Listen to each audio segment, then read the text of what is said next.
Voici la suite des révélations. Jeanne d'Arc, cette héroïne nationale, était aussi une femme noire. C'est ce que l'historienne Polly Brooks nous révèle dans son ouvrage Au-delà du mythe, l'histoire de Jeanne d'Arc, page 18. Ses cheveux sont noirs, ses yeux marron foncé et sa peau noire. Roger Sensig, encyclopédiste français, considéré comme l'un des grands spécialistes de Jeanne d'Arc, réunit dans son ouvrage L'affaire Jeanne d'Arc les descriptions de Jeanne d'Arc ayant survécu à travers les siècles. On retrouve toutes ces descriptions dans cet article. Bien qu'il ne reste plus beaucoup d'informations du physique de Jeanne d'Arc, les éléments mis à bout les uns aux autres nous permettent au moins d'être sûrs d'une chose, c'est que Jeanne d'Arc n'avait pas la peau blanche. Au contraire, comme l'a rapporté son maître échevin, elle avait la peau brune. Maintenant, regardez. On a là sous nos yeux des visages de différentes origines. Sans réfléchir, qui qualifierions-nous de peau brune? Les visages d'origine africaine, indienne et peut-être sud-américaine, mais en aucun cas ces visages d'origine française ou européenne.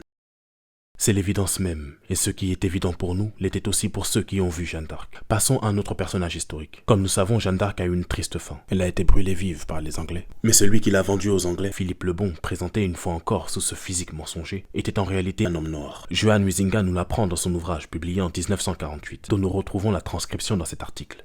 On lit ceci, page 222. Il a le visage de ses pères, assez long, le teint mat et brun. On a aussi ce dictionnaire de la biographie du Moyen-Âge publié par Franck Magil en 1998, page 740. Il est dit que Philippe le Bon a la peau noire. Généralement, quand un homme est noir, ses enfants le sont aussi, et vice-versa. Et bien justement, le fils de Philippe le Bon, Charles le Téméraire, quatrième et dernier duc de Bourgogne, lui aussi présenté comme ceci, était en réalité un homme noir. On nous le révèle dans cet ouvrage publié en 1908 par Ruth Putnam, page 165. Dans sa description physique, il a la peau brunette. Donc brun, brun signifie marron. On l'apprend également dans cet article, on lit qu'il a une nette peau noire. Madame de Staël, célèbre révolutionnaire française opposée au tyran Napoléon et son empire colonial, est enseignée à tous avec cette couleur de peau alors que c'est un autre mensonge, visant à asseoir dans l'esprit collectif le délire psychologique d'une supériorité de la race blanche, en s'appropriant des révolutionnaires, des intellectuels, des lieux, etc. Dans cet ouvrage du 19e siècle, Autobiographie des femmes françaises de lettres, on apprend à plusieurs reprises que, page 193, la peau de Madame de Staël est noire. Page 204. Elle a la peau noire presque comme une métisse. Page 252. Sa peau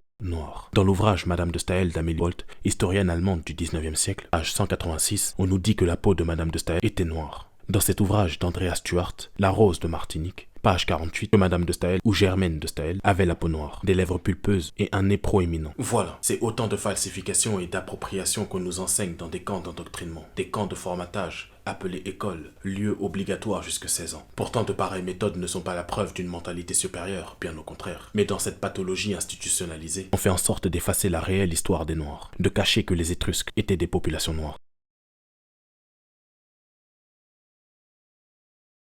Ils font en sorte de dissimuler à tous ces ducs, rois, reines, gouverneurs noirs européens. Italie, Pologne, France, Espagne, etc.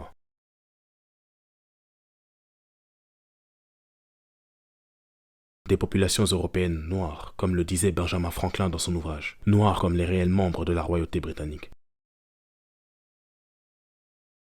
Souvenez-vous, voici la vidéo où j'en parle en détail. Les personnes actuelles dans la royauté britannique sont des imposteurs. Un peu comme la statue blanchie de l'acteur Dwayne Johnson dans ce musée. Imaginez un peu, si les gens de demain n'avaient que cette statue de Dwayne Johnson pour le représenter. Ils croiraient alors que cet homme aurait été un homme blanc à cause de cette falsification volontaire. Eh bien nous, aujourd'hui, sommes les gens de demain d'hier, à qui l'on présente des personnages blanchis en supprimant les réelles photos. Mais par chance, par des écrits survivants à ce crime intellectuel, la vérité nous retrouve. Et le plus vicieux, c'est qu'ils ne blanchissent pas les esclaves noirs du passé. C'est toujours les noirs qui ont accompli quelque chose d'enviable qu'ils blanchissent. Regardez ici ce que l'on trouve à l'intérieur des pyramides.